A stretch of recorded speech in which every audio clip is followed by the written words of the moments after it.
What do you think about white men? I think it's just the term white man, just immediate turn off. What do you think of black men? Love. Do you think it's racist to, by default, not like white men? I mean, I don't think so, because I think there's a difference between like racism and that's an interesting question. It is an interesting question. Yeah, because like, I mean, I don't dislike, but there is like nervous feeling. I don't know. So if you met someone who said that they get nervous around black men and that they've had bad experiences with black men, would you still consider that racist? Ooh, yeah, I see your point.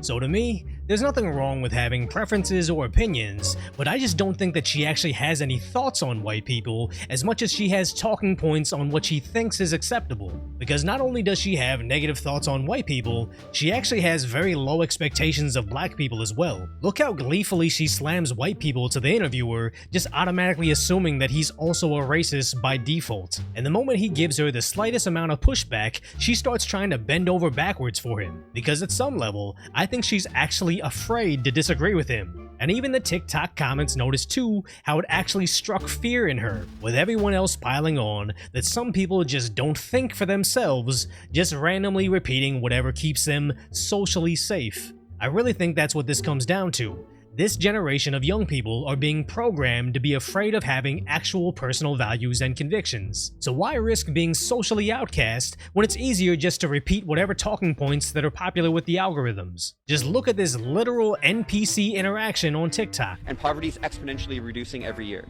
Trust me, we're in a very good time. This is really interesting coming from a straight white man. Well, okay, yes. Like, everything's always been good for you. I'm a minority. Yeah. Nothing's good for me. I'm Palestinian. I'm Arab. You're Arab. Yeah.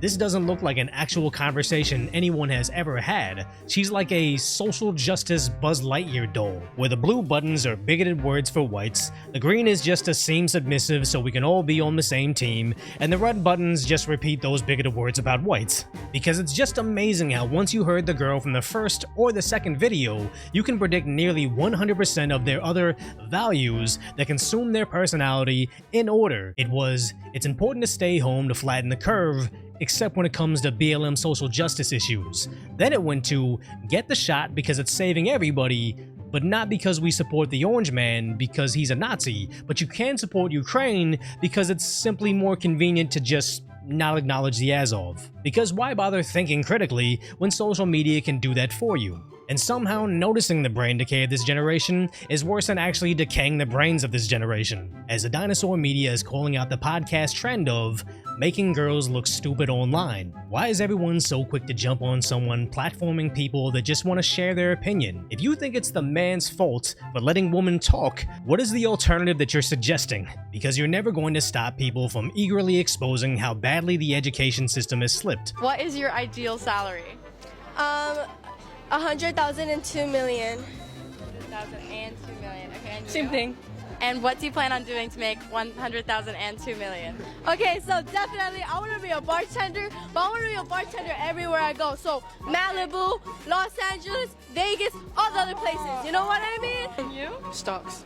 Stocks. Now, although hilarious, I think it's important to identify there is a reason clips like these go viral. Because it's not ordinary for people to be this clueless, and we're always gonna tune into something extraordinary. The problem with social media today is it rewards both sides of that bell curve. We love to see people displaying high levels of artistic ability, athletic performance, or innovative intelligence. But we also love to see idiots getting self-owned. And in the world where being a social media millionaire is highly sought after status, why work really hard to become the next Mark Rober when it's probably more profitable to pan-fry your brain and become the next Cash Me Outside girl? And yes, I understand the irony of me also being in the social media space, and I do identify that I'm closer to idiot than innovator, but at least I'm your idiot, the people's idiot if you will. Just view Decoy Voice as a Rosetta Stone or Duolingo that translates nonsense to common sense. So if you appreciate alliteration and lighthearted concise commentary, hopefully I've earned your subscription, then check out the video on how Japan doesn't have time for unemployed behavior.